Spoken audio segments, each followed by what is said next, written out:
Welcome to Toffee Blue View, your source for all things Everton. I am Gerry. I am joined in this segment by Terry and Max, as I have been for the past two segments previous. There's some sort of requirement by the universe. If you have fan-created content, there is a prerequisite. You have an agreement with the universe. You must do a five-a-side team at some point. You must do that segment sometime. And frankly, it seemed like a good time. Blues haven't been playing super well right now, so we could sit here and be like, gloomy Gus, Debbie Downer, all whatever. No, we're doing five-a-side. Let's be happy. Let's think about some damn fine players that have worn the blue shirt. So just to preface this,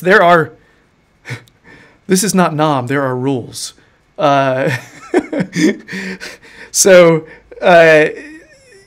not. I am not immediately going to jump and say, "Well, I'm going to start Dixie Dean as my starter." I've never seen him play. I know the guy scored a lot of goals. I know he's an absolute legendary figure at the club. I can't pick him. I never watched him play. That's actually going to restrict me mightily, is the fact that you're supposed to pick almost entirely players that you've seen play. All right?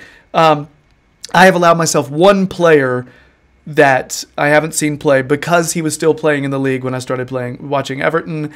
And so, yeah, I allowed myself that because I'm so severely handicapped. These guys, I'm assuming the majority of their players, they will have seen them play. So, cool. So, it is Terry's turn to go first. Right, so in goal, I've gone for Tim Howard, which is par for the course. He, in his prime, fantastic keeper. Always knew when to come and when not to come. Brilliant keeper. I don't think there's any other pick for a five-a-side team in goal for Everton than Tim Howard. Right on. Okay. I'm going to go for a 1-2-1 standard five-a-side formation. In my defensive slot, I'm going to have Sylvain Distin, because he was an absolute wall. And in our little five-a-side pitch, you aren't getting past Sylvain Distin for anybody. He was in his prime. He was big, strong, and he was fast. If you can't knock it past him and out sprint him, which to be honest, most people didn't do on a 11-a-side pitch, you're not getting past him. I don't care who you are. He would just literally fold every single striker who tried to go past him. Unless he plays a dodgy back pass. Oh! Yeah, there's also that. But if there's only the keeper behind him, he's not going to be as tempted, isn't he? But he's just an absolute unit of a player. So in my two midfield spots, first one, I'm going to go with Marouane Fellaini, just because I know, I saw that look, Gerry. He's the perfect five-a-side player. He's big and he's horrible. Elbows. Every time someone tried to get the ball off him, he'd just be putting his elbows into them. It sticks to him like Velcro. He doesn't have to be a world-class player on a five-a-side pitch. He just needs to be hard to get the ball off, and he could do his little his Cruyff turns in the middle.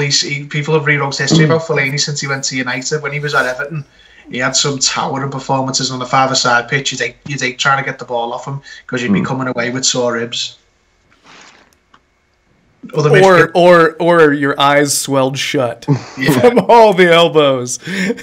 The other midfield spot, I'm going to go for Steven Pienaar, because that lad could play in a home box. He was just the most nip and tuck little player ever. He'd get the ball and he'd twist and turn. You didn't know what he was going to do. And I would hazard a guess that he's probably going to be in everyone's five-a-side team. At least he'll be the common one, just because he was such a good footballer with such great close control and great movement. So he's the other midfield spot. And up front, I was conflicted with up front, just because I was thinking Lukaku, but his first touch could end up going back to your own keeper, because a five-a-side pitch is not a lot of space. He's got trampoline shins, hasn't he? There would be no second touch from Lukaku No. this game. So I've gone for Louis Saha, who in his prime was a majestic striker. He just didn't like cardio. He didn't cover any. On a five-a-side pitch, he doesn't need to cover a lot of ground. He just needs to stroll about and just lash in like strikes with his left foot whenever he gets it. So there's my it's my 5. It's my Everton. You know, it's funny when I first started watching Everton play. I played a lot of FIFA 2012. Okay, it's the only FIFA game I've played since in the 90s. Okay, and I played it for a while. Louis Saha was my guy. You know, but the thing is, I never saw him play. I can't list him. And like I was just like, I used to bang shit in with Louis Saha, and I can't because I was struggling for a striker too, man. It was not the easiest because immediately you think Lukaku, you know, but then you think, oh, this is five-a-side. It's different, you know. Yeah. So yeah, Max, buddy, it's your turn, man. Right. So, just to be controversial, I've gone with an emergency keeper. I've just scrapped keepers. Like, those who play five-a-side, no, emergency keeper, you know, it can be done. And I've gone with John Stones because I just a Rolls Royce and he's probably the best central defender I've seen at Everton in my lifetime. I've gone for 3 in midfield, Leighton Baines on the left, Tim Cahill through the middle, and Mikel Arteta on the right.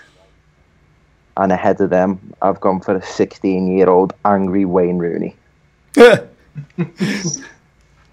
I'm glad you put Stephen Pienaar in there, by the way, Terry, because he is one of the 3 that made the cut for the bench. I was going off best technical footballers I've ever seen play for Everton.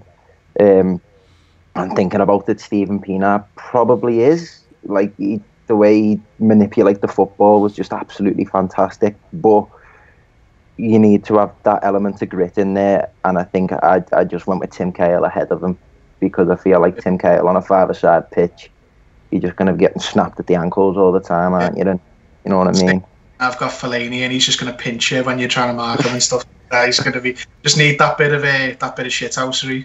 Yeah, exactly. Yeah, I was going to say, Terry, I think a lot of your team will be literally beating the other team into submission. Just all just passing it to Pienaar whenever. You're like on the bench. I've got Dennis Rodman. Yeah. I mean, I feel like my team is maybe a little more similar to Max's. It almost seems like a sewing circle compared to Terry's. It's just. So yeah, I'm rolling Tim Howard in goal. I actually initially I've never done a five-a-side challenge before. Okay, so I got super excited and I was sitting there putting together all these formations, and I watch my kid play five-a-side all the time, but they don't always use keepers. And immediately I was thinking, there's no keepers. All right, so I was sitting there, I had my five-a-side team, and then I was like, oh hell. Everywhere I looked online utilized keepers. And so I was like, okay, well, the strongest keeper that I've seen so far, I would have to go Tim Howard right now. Maybe one day that's Jordan Pickford, but for now it's Tim Howard. I'm doing kind of a weird formation. I have no center backs. None. Zero. Here's why. Smaller pitch. Smaller pitch, I've gone for quick players. Small, quick players, passers, and I really only have one grit player. But Leighton Baines on the left. I think I'm the only goober to go with Seamus Coleman. Prime Seamus Coleman. All right? I don't know how that would operate on a smaller pitch because it's one of his best like area of his game, the fact that he'd absolutely Forrest Gump it down the wing, like you take that out of his game on a five-a-side pitch. See, what I'm thinking is I want 2 defenders. All right, I want one on the left in Baines to be able to kind of overlap on the left, and I want prime Coleman. I'm not talking about now. I'm talking prime Coleman on the right. Okay, one who could actually get some goals, one who actually made combinations, one who actually, when he crossed it, it actually went to our players. All right, one of them, wouldn't he? He'd kick off on the other team every time they tackled someone. He'd be like that arsey one who is always moaning. He'd be great for that. Yeah, he's some of my grit. All right, he's some of my grit. All right, I got Arteta. He's my one who I never got to see play for Everton. All right, but I saw him play a lot for Arsenal. I know what kind of player he is, and I've heard some people say that he's one of their favorite Everton players. So when I went back and I watched tape of him, I watched videos of him, he just seems like a player who can connect. He can connect things, and I feel like you need that.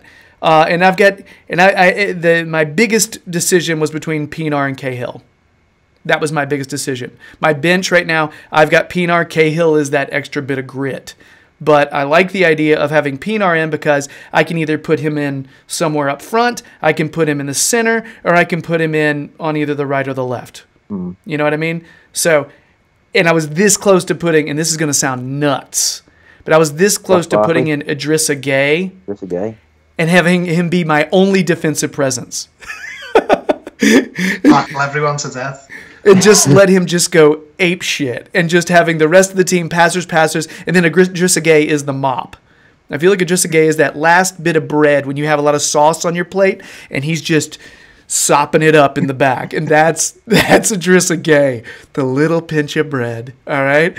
So yeah. By the way, yeah. And I honestly, when I thought it totally threw off my formations, the idea of only having 4 players in the field. I don't like the 1-2-1 formation because it leaves the middle open, and I like having a guy in the center of the pitch. You know what I mean? It just bugs me to leave that opening. Yeah. You know. So anyway, who are we forgetting? Who have you got up front? Oh, Cahill. I'm running Cahill up front. I'm just letting him go. Yeah. Because honestly, I had serious trouble with the striker. The best striker I've seen. Defensive team, Gerry. That's what's funny is I actually don't consider it that. I was actually considering the fact that it was pretty damn. It's too offensive, is what I was worried about. That's funny. So I actually feel better now. on my bench, my 3 choices on the bench is Romelu Lukaku, Ross Barkley, and Steven Pienaar.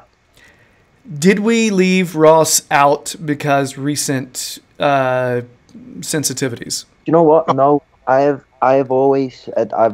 got like a weird affection towards the style of player that Ross Barkley is. I don't particularly like him as a person. I just think as a footballer, he has the potential to be absolutely fantastic. I remember when I did my work experience at Finch Farm, and I had to help the lads out with the training sessions and stuff like that. When they'd first go out, they'd just go and mess about with the balls. I remember once Ross Barkley shouted over to me to play him the ball, passed it to him, swear down, the kid just flicked it up, put it over his head, and just went off on it like a kid in the playground. He's got such amazing technical ability that I just think that would be absolutely fantastic on a 5-a-side pitch. Yeah. Yeah.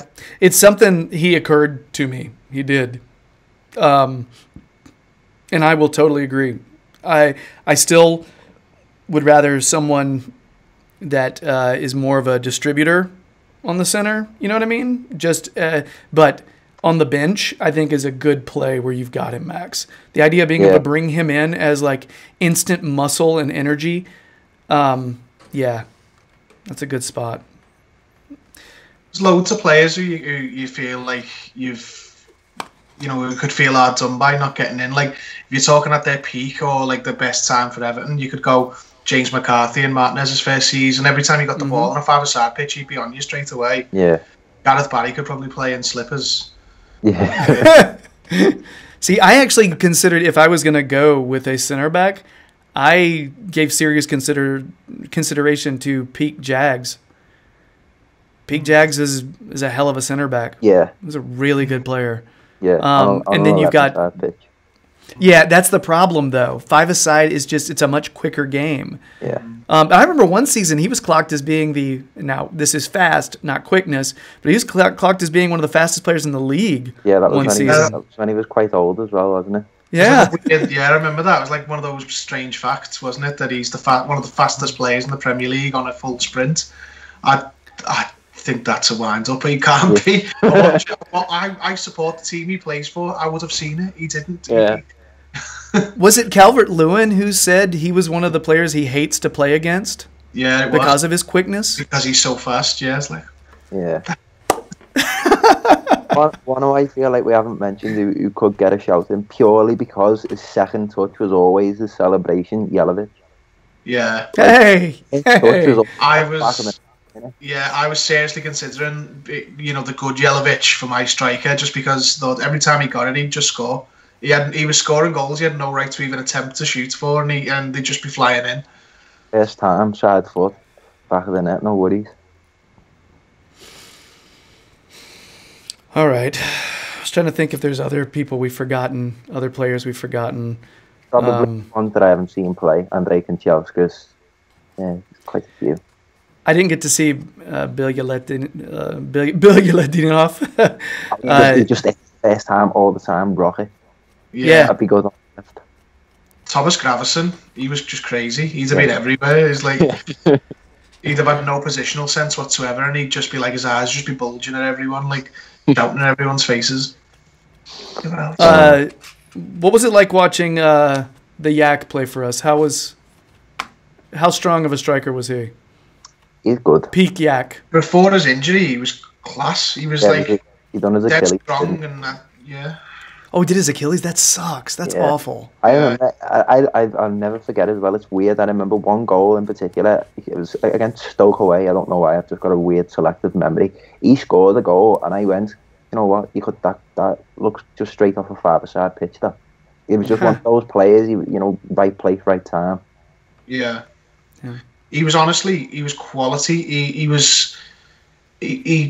had a good touch. His link-up play was really good. He always knew where the other players were around him. He was like all the things that Lukaku can't do. He was great at that. Like Lukaku's just like a finisher, isn't he? When he was at us, anyway. But he was almost as good. He was as good a finisher as Lukaku, but he had all the other things that Lukaku hasn't got. But the injury just killed him completely. He came back and he couldn't do it. He was too slow and. What I'm worried's happened to Coleman. It's just finished. It's just took that little thing that he needed off him. Yeah. I had heard that peak Yak was a good Yak. So that's something that it's damn. I didn't know about the Achilles injury. That can ruin. It's so hard to come back from that. Don't take me word on it, but I think it was the Achilles. Could I remember? I think it was against Tottenham, if I'm not wrong. Yeah. You guys' brains are amazing. My 40-year-old, this thing. I'm just like, hey, sure. I tried to remember that kind of stuff from that long ago. Damn. I'm like, I can tell you all the words from Dumb and Dumber. I know the whole movie. So you're telling me there's a chance. So I guess that's it, guys. This is one of those segments where I feel like we can lob other names that are worthy. We are missing people. I know we are. I know we're missing people. So for all those folks out there that are commenting, like, how could you guys not include, Aruna Kone, you go the same direction, except even more weird. So how could you guys get it? Yeah, we get it. We did this spur of the moment. Totally down with you guys telling us who we missed, though. Always down with that. So, but I guess that's it for our five-a-side. One day I'd kind of like to do the anti-five-a-side team. Jesus I think Christ. that'd be interesting. Be painful. Yeah. I think we should do that at a time when we're super happy to kind of balance out things and remind us that keep perspective. So let's do that in the future. All right. So I guess that's it for our five-a-side segment, and that is also our final video segment for the people watching on YouTube. If you want to check out the quiz segment between Terry and Max, where they do this with their brains. Check it out. It'll be on our podcast. You can find the podcast on either iTunes or Acast. There's ways to get there. Honestly, I would just Google the Toffee Blues podcast, and you can catch the quiz there. We have a quiz at the end of all of our podcasts, so please check it. But anyway, if you don't make it over there, thanks so much for checking out the Toffee Blues YouTube channel. Please subscribe to us. We'd sincerely appreciate it. Look for Terry on Twitter. He'll tell you when he's showing up on the Liverpool Echo fan jury. Look for Max. Check his Twitter. He'll tell you when he's showing up. Well, everywhere, but also on the Toffee Blues website where he drops Everton knowledge frequently. Guys, so that's it. Let's go a quizzing. All right. Bye.